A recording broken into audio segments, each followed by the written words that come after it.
Okay, it's Robert here again. I'm at a step right now that I don't recall if I've put a video up on the other two pianos of this step. Maybe I did, I don't remember. In any case, I've obviously seen the video of the sealer. I put down the color and then a sealer on top of that to fill the grain. A little bit more past the grain filler. And I'm now following machine sanding. I'm block sanding. This may be a couple of days getting this done, but in any case, let me show you real quick here.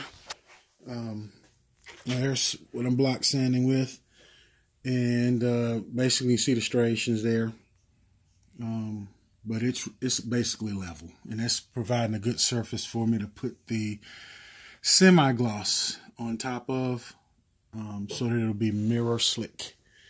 And I'll do maybe a minute. I'm going to pause this and do maybe a minute of me doing some block sanding.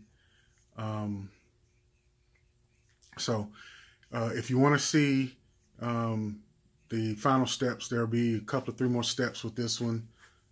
Polishing hardware, reassembly, and I'm going to do a little bit to the ivory keyboard. Subscribe. You can subscribe and you just get a notification as each video comes in. And besides that, thanks for watching. I'm going to pause it, get set up so you can take a quick look of some block sanding. I won't do it very long, but just check that out, and we'll see you in the next video.